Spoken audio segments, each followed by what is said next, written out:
Victoria Beckham's latest venture into the public eye, a candid Netflix documentary, serves as a profound excavation of her past, present, and the intricate threads connecting them.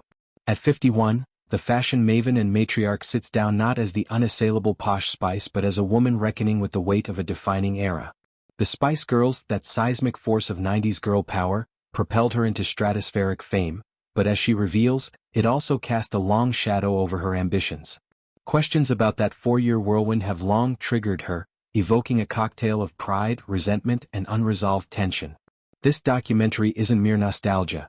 It's therapy, a deliberate unburdening that allows her, after nearly 2 decades of striving, to finally gaze backward without flinching.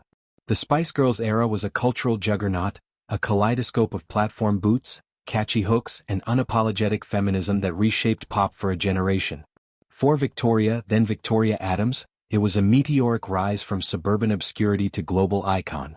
Wannabe wasn't just a song, it was a manifesto zig-a-zig-angie its way into bedrooms and boardrooms alike.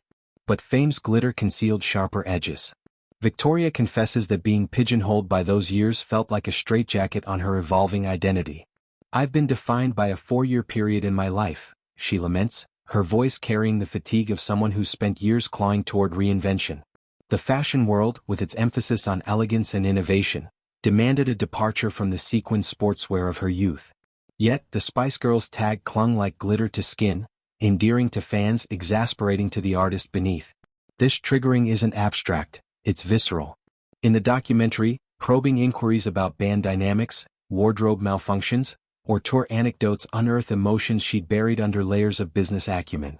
"I'm not going to lie, being asked questions about when I was in the Spice Girls was quite triggering," she admits.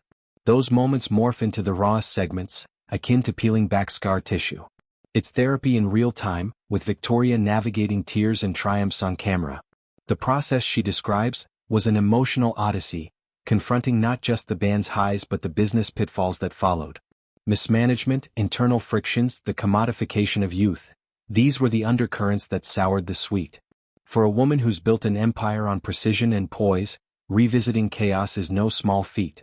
Yet, amid the catharsis, affection shines through. Victoria's fondness for her bandmates is palpable, a thread of sisterhood unbroken by time or distance. "I love the Spice Girls. I really do," she affirms, her words warming the chill of reflection. Recent dinners with Emma Bunton and Geri Halliwell, a weekend message from Mel B, these aren't obligatory check-ins but genuine reconnections. She speaks to all the girls, a network of shared history that transcends the spotlight. Pride swells when she contemplates their collective impact. Sold-out stadiums, empowerment anthems that embolden girls worldwide, a blueprint for female solidarity in entertainment. "I wouldn't have been who I am now if it wasn't for the Spice Girls, 100%, she declares, acknowledging the paradox.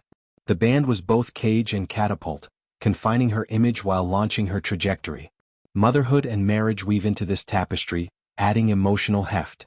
With David Beckham, her partner of over 2 decades, and their 4 children, Brooklyn, Romeo, Cruz, and Harper, Victoria has cultivated a life of deliberate balance. The documentary extends beyond Spice Girls lore to family vignettes, business battles, and those lots of triggers that surface unbidden. Talking about her brood brings tears, a rarity for someone who prides herself on resilience. "I cried," she shares, vulnerability cracking her composed facade. It's the culmination of earning her stripes. From Paris runways to boardroom negotiations, she's forged respect through sheer will. The fashion house bearing her name isn't a vanity project. It's a testament to diversification, blending ready-to-wear with beauty lines that rival industry giants. The interview with Sunday Times Style peels back further layers. Victoria's evolution from pop starlet to design doyenne is a masterclass in reinvention. Post-Spice Girls, she dabbled in solo music, albums like Victoria Beckham in 2001 that, while not chart-topping, honed her artistic voice. But denim lines, then full collections, beckoned. Challenges abounded. Skepticism from fashion purists, the shadow of David's soccer stardom, the pressures of raising a high-profile family. Yet, she persisted, turning VB into a synonym for chic minimalism. The documentary captures this arc, interspersing archival footage with present-day candor. It's emotional, yes, crying over milestones, reflecting on sacrifices, but empowering. "It takes quite a lot to make me cry, but I did cry," she notes, underscoring the depth of her investment. Broader context enriches the narrative. The Spice Girls weren't just a band, they were a movement predating #MeToo with their bold femininity. Victoria, as Posh, embodied aspirational glamour amid the group's diversity. Today, as she helms a brand valued in millions, she embodies longevity in an ephemeral industry. The documentary arrives at a pivotal moment, post-pandemic recovery shifting consumer ethics, her line's expansions into menswear and accessories. It's a capstone, allowing closure on the triggers while celebrating the launchpad. Friends and collaborators echo her growth. Designers praise her eye for detail. Family anecdotes reveal a nurturing core. The evening with Emma and Geri? Laughter over old photos, toasts to enduring bonds. Mel B's message? A reminder of the unbreakable quintet.